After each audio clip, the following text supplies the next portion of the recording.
welcome to Back to School 2020, the virtual edition. Let me start off by saying that you all have done an amazing job getting your kiddos into the swing of things. We are all putting in overtime. You, your children, teachers, our office staff. Thank you for your questions and your feedback and your engagement. Thank you for your patience and your calmness during this odd start to the year. I actually came across something the other day that I wanted to take a minute to read out loud to you because it really sums up how I feel and how I hope that you feel right now too. So it says, look at how much you have already managed to adapt to. Look how resilient you have already been. There is no right way to respond to this because it's never, ever happened before. Give yourself some credit. There's no one in the world who has figured this out yet. So it's absolutely okay if you don't either. So try to keep a piece of that with you. I know these times are challenging, and just try to hold on to that idea that it's okay if you haven't figured it all out yet. I don't know anybody who has. I can speak for all of our staff members when I say that we want nothing more than to be back safely with our students. It's wonderful that I can hop onto Google Meets on a daily basis and pop into classrooms, but it sure does not beat seeing the students in person. So thank you for tuning in to our virtual Back to School. I have a couple of things that I want to share with you, and then I'll turn it over to your child's teacher. So attached to the message that had this video in it is also a form where you can ask questions. Please use that form. I will get back to you by Friday, and each teacher will also have their own form available. So you'll be able to ask them questions in that method as well, and they too will respond by Friday. Okay, so first off, a little bit about myself. I have been in LuCMR for a little over 20 years. I taught first grade, third grade, and fourth grade. And I most recently was working in the curriculum department where I actually got to work with all of the elementary schools in our area, and I learned a lot doing that. I'm super excited that I landed here at Grover Heights. It is a wonderful place to be, as most of you already know because you are returning students. My motto is both a question, what is best for students? And it's also a statement, what is best for students? So every decision we make here at Grover Heights is made through that lens of putting students first. Building connections is really, really important to me. Since I cannot do that in person, I am relying on connecting via email, Parent Square, Google Meets, the telephone. I appreciate all of the questions you have been asking and the feedback you have been giving. We've really made use of that and made changes and are continuing to make changes due to the feedback. So thank you for that. I'll be holding regular check-ins. I'm calling them parent-principal coffees weekly for the month of September, and then probably monthly after that. We'll just see how things go. I'll be able to use this opportunity to give you any updates, answer any questions. I'll record these and put them on Parent Square so that if you can't attend, you can still see what we're talking about. So again, that form that I mentioned, there's a space for you to indicate your availability and whether or not you would be attending one of those meetings. And so please respond on that form. That'll help me schedule them, find a time where most people can join. Okay, on to some general school information. I wanted to give you a quick update on the social emotional component of distance learning. As you know, students in general might be struggling now more than ever with connecting with others. So as a district, we're holding what we're calling Friday Care groups. CARE stands for check-in, advise, redirect, engage.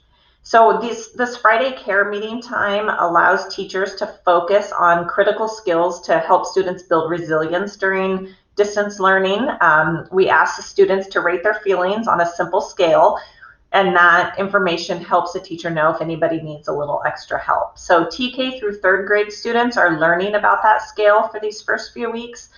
If you are a parent of a 4th through 6th grade student, ask your child what the scale is. Ask them what the different colors are and what feelings are associated with those colors. and definitely start that conversation with your children. So these meetings are not counseling sessions. They're more like an advisory class at the middle or the high school level. Students are in smaller groups of 20 or fewer, and they have time to connect with one another. They have time to connect with their teacher. They learn some different strategies and skills that will help them during this time. If students do ask for help, or if they do indicate that a counseling session might be helpful, then all the regular procedures, including asking for parent permission to engage a student in counseling, all of those regular procedures are followed. Our care meetings at Grover Heights are every Friday from either 9 to 9:30 or from 9:30 to 10. So if you're not sure which group your child is in, definitely reach out to their teacher. And that login meeting counts for the synchronous part of the day. So your child after that may have some small group interaction. They might have some work to complete, some homework to catch up on, but that first care group login is what counts for the day. This year we'll also be adopting a social emotional curriculum that we can implement either during distance learning. It's also something we could implement once we return to in-person learning. So we hope to have something in place by the end of the first trimester. Another exciting program I want to tell you about is called One School, One Book. And the goal of this program is to help foster a love of reading, to build community, to increase literacy. It's a really fun way to do all of those things. So the basic idea is that each family in the school receives a copy of the same book, and we read it together. We ask families to read a portion nightly, or we provide read aloud so that you can listen together. We talk about the book in class. Siblings are reading the same book. Little buddies, big buddies are reading the same book. Staff members are all reading the same book. So as you can imagine, this can prompt some wonderful conversations about what everyone's reading, whether you're in kindergarten, 6th grade, anywhere in between, whether you're the adult involved. It's a really fun way to get connected. So we're planning on starting One School, One Book in the fall, but don't worry, we're not rushing into it. We know everyone needs some time to get settled. And speaking of reading, we are very excited that we will soon have the chance to let students check out books from our very own Grover Heights Library. And here's Miss Jackie to give you a sneak peek of what's to come. Hi, Grover Heights families. This is Mrs. Jackie in the library, and I'm just here to show you a little bit about accessing our library online. Here I am on the Grover Heights Elementary School website. If you hover over Academics here and then scroll down to Library Media Center and click on that, that will take you to our library page. There's lots of fun stuff on this page. There's pictures of the kids. We also have links over here on the right, information about box tops, which has changed this year. Also read alouds here. This is picture books and chapter books that we've been recording and reading and recording online. So that's the link there. And there's also a link here that will send you to our Grover Heights Library collection. And there will be another video on that coming out soon with more information. So bye for now. You can go ahead and click on that link and check it out now. We will be sending out some more directions next week, but you are welcome to check out the link a little bit later on after all the videos. Okay, so I wanted to also let you know about our supply pickup plan.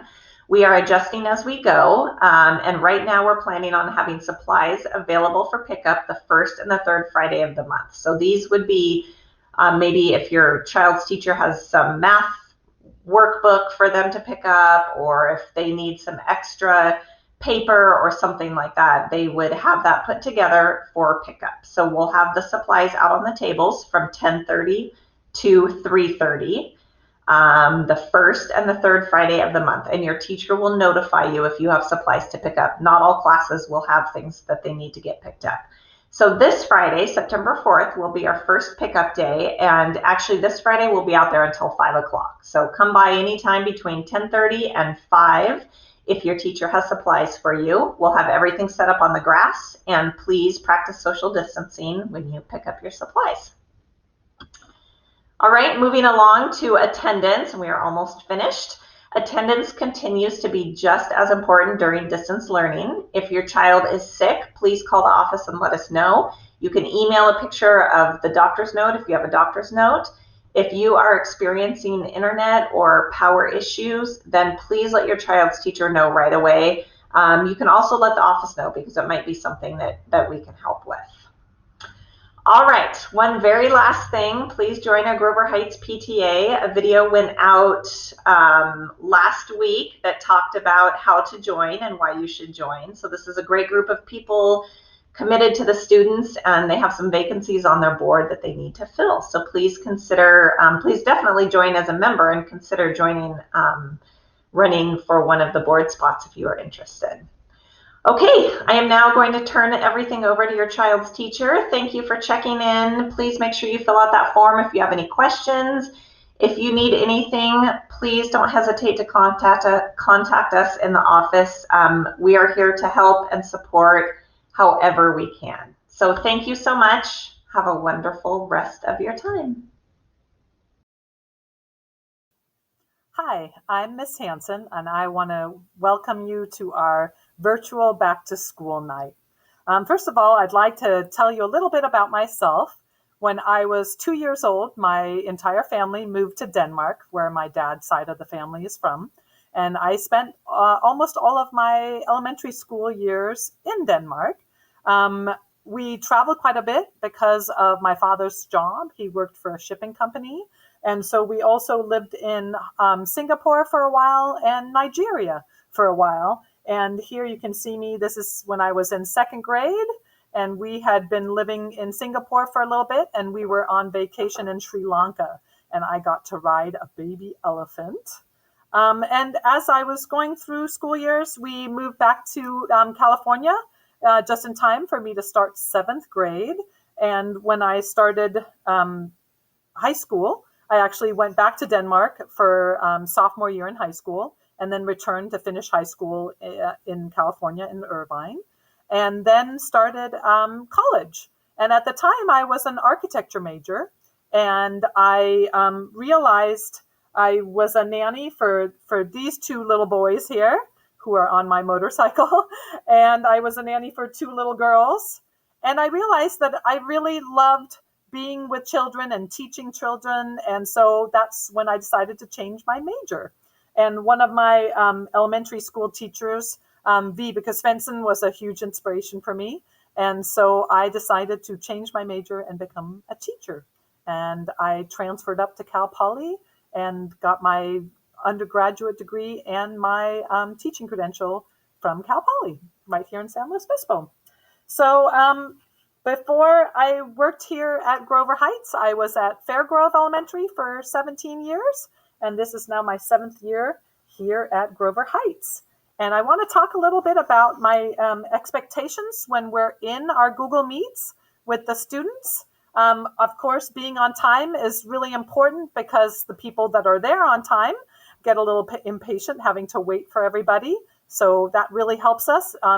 It also helps the kids because they don't miss directions. And so they feel much more comfortable. They know what's going on. And that really just makes everything feel better. Come prepared. That means that you should have your box of school supplies with you.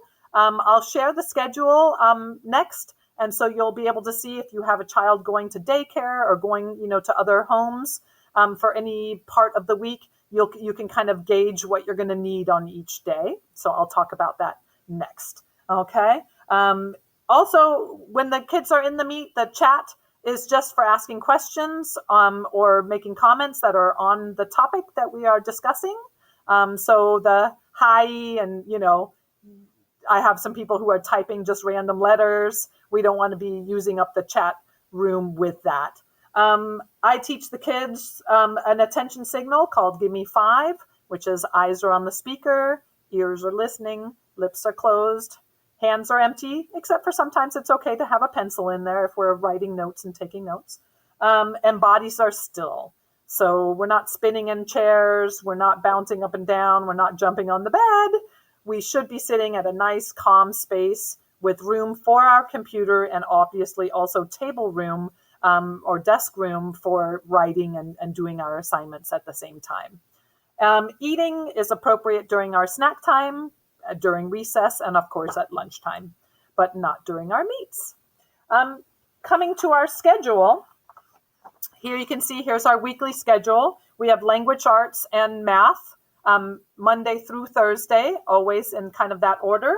And then we alternate in the afternoon in our after lunch break. We have art on Monday, social studies on Tuesday. Wednesday, we have our class meeting and PE. And then Thursday, we will have science. And so depending on where, if your kid is going to a different place, you'll want to make sure that they have the books that would be appropriate or the materials that would be appropriate for those days. Okay. In our Google Classroom, you should be able to have your child log in and show you the Google Classroom. When you go to the classwork section, you can go to the main menu, which is the 3 little lines up next to my name. And as a matter of fact, maybe I'll get that up and showing for you here. So I can show you. I also have a video on how to do this in our classwork. So here we are. There's our classroom. And you can see right over here next to my name, there's the main menu. You can go down here and there's a to-do list. And when you click on to-do, you will see what's been assigned, what the student is missing, and what the student has done and turned in. And that's where you can go to check and see if your child is missing any assignments. If an assignment is ungraded, that usually means that there's nothing to turn in. If it's worth points, even if it's just 1 point, it means that there's an assignment, then there's something that needs to be turned in. We'll have our first Friday pickup and drop-offs, our first one coming this Friday, September 4th, where you're going to be coming to pick up any supplies that we are needing for the next 4 weeks. And you'll also be asked to drop off certain assignments. And of course, I'll make sure that I communicate that in the parent square so that you know what you need to bring to school. And we'll have some envelopes set up on Friday for you to turn in things and to pick up things. And I hope that you will send me any questions by the end of Thursday so that I can get back to you on Friday with the answers. And thanks so much for joining me. And it's been a great beginning of the year. The kids are doing amazing. They're muting and unmuting like champs. They're pinning and unpinning. I'm really impressed with how well they're doing and how patient they're being with their own technology, with each other, and with me. So thank you so much. And thanks for all your patience and help. Bye.